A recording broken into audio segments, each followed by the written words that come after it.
Good afternoon, morning, or evening. I am the Maine Digger, and in this video is my wish list for detecting and a little bit of history on the places.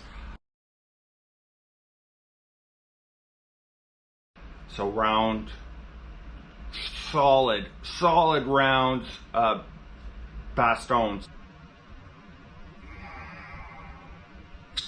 So my bucket list goal, I have multiples, but this one is for detecting, is to find English coins, at least one English coin from the 1700s in Maine. The English and the British Empire were predominantly in New England during that time. Yep, these are my top picks.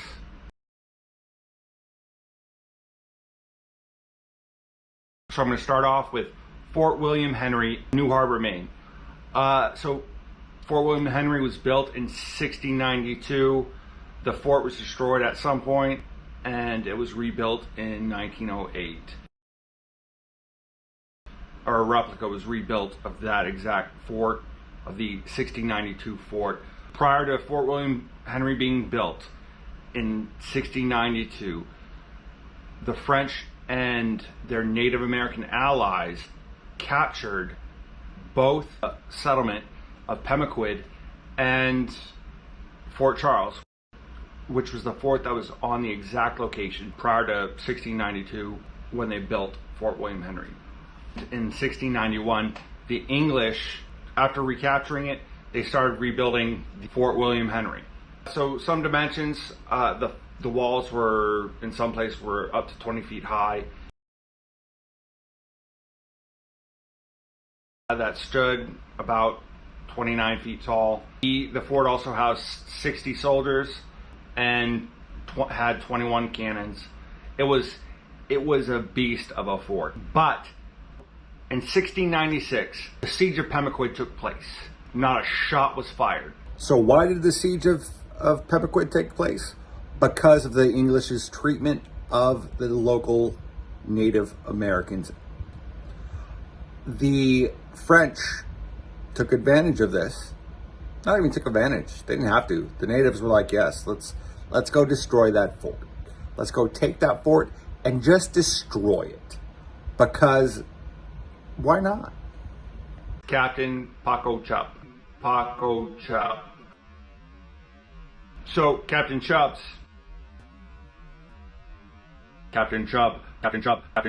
under a flag of truce, murdered two of the chiefs and multiple warriors. So Captain Chubbs, after the siege, they surrendered the fort.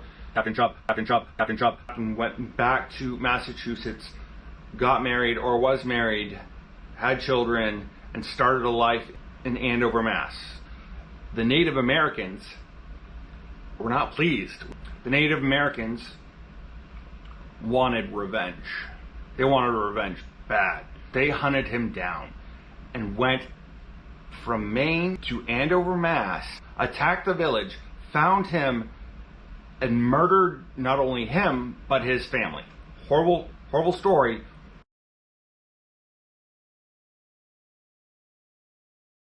So, casting. We're going to talk about casting. All of casting. I would love to metal detect as much as casting as I possibly could.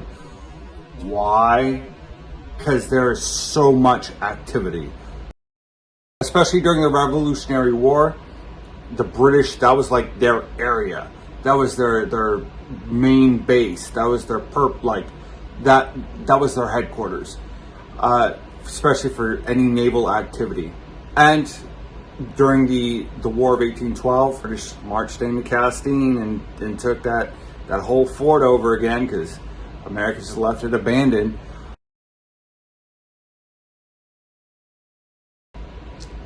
Not to mention, later part of the 1800s, they found a hoard of English coins. The exact dates were from 1642 to 1688, and it was anywhere from 500 coins to 2,000 coins. I think it was a secret stash of, I'm going to say this guy's name wrong, A Baron Jean.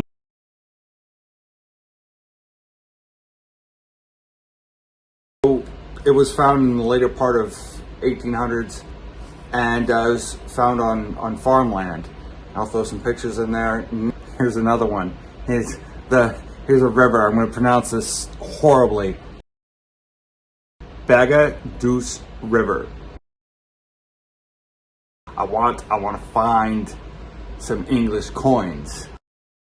So this is my 3 and 4 locations that I would love to go metal detecting at. So now we're going to go into a little bit of Native American history in Maine. Two massacres. I'm going to have to explain some stuff that's not normally explained in class, in courses. And it's in reference to the Northeast Coast campaign during the 1750s. It was at the very end of what is known as King George's War. The Native Americans were mad that Fort Halifax in Waterville was erected, and they decided to attack like 10 different settlements. They did some damage. They burnt Saco, Brunswick. They attacked Brunswick. They took some hostages. It was war. They did some stuff. But in retaliation, the British, mostly militiamen, and I think it was like 200 something Rangers, elite British force. British and the militiamen went up the Kennebec River into what is now Waterville. Offload the boats, leave I think 40 soldiers, militiamen to guard the boats, and then go attack a village. The description was where one river meets the Kennebec River. I forgot the name of the other river where it meets. They conduct this raid and they massacre. It was a large Native American village settlement.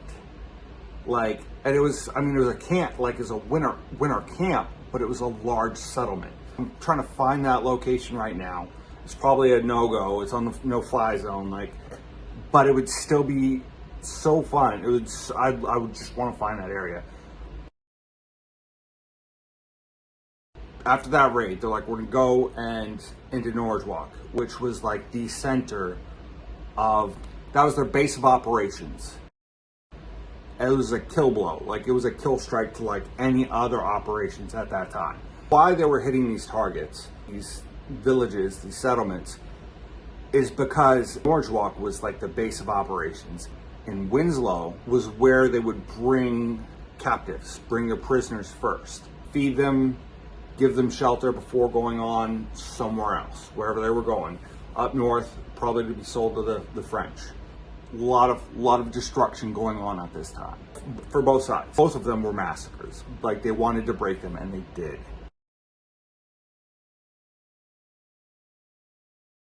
The next location is an island. It's Swan's Island, located in Hancock County, Maine.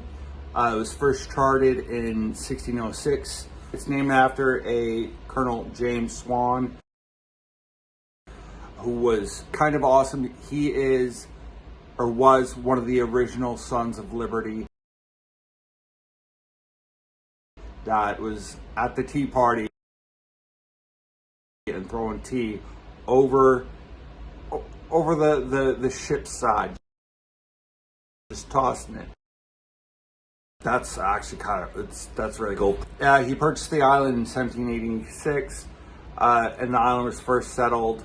Actually, the first European settler was David Smith, also an American Revolutionary War veteran. Also a notable event in 1775, Benedict Arnold, before he was a traitor, he had an expedition. It failed miserably. He wanted to go into Quebec and take Quebec, But where they started before going into mainland or landing in Maine on the mainland, they started at Swan Island.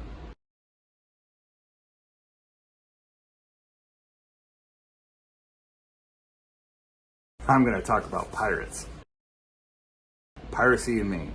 There's a lot of history, pirate history, but I'm going to stick just to this. This is the only time I'll mention pirates in Maine. This is a legend. It allegedly happened. So Machias Port, O'Brien. We're going to start off with Fort O'Brien. I think it's O'Brien. Irish name. Anyway, so this part of the legend, or this part of the story, is true. This fort saw action constant action during the Revolutionary War and the War of 1812, because the British were like, we know where all the good spots are, you guys aren't manning them. Except for Machias Port and Fort O'Brien. During the Revolutionary War, it was in a span of 90 days, it was destroyed 3 times. And during the War of 1812, the British took it over again. As actually this was the first naval battle of the Revolutionary War. The Machias Port, I forgot exactly what it was, but they were doing a raid, and it was the first naval battle.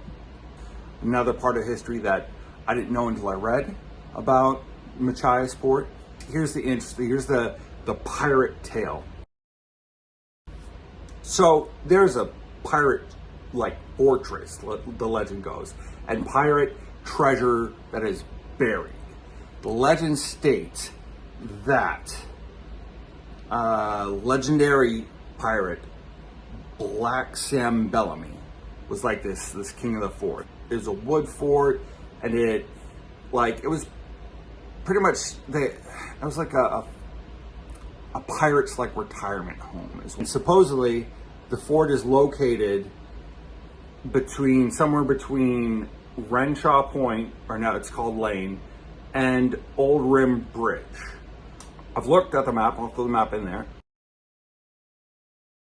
What's really close is Fort O'Brien. So I don't know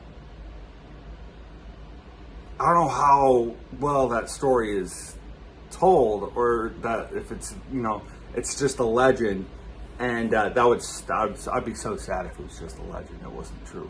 Maybe Fort O'Brien was the pirates' fort. Maybe. And there's pirate treasure still buried somewhere. I can only hope.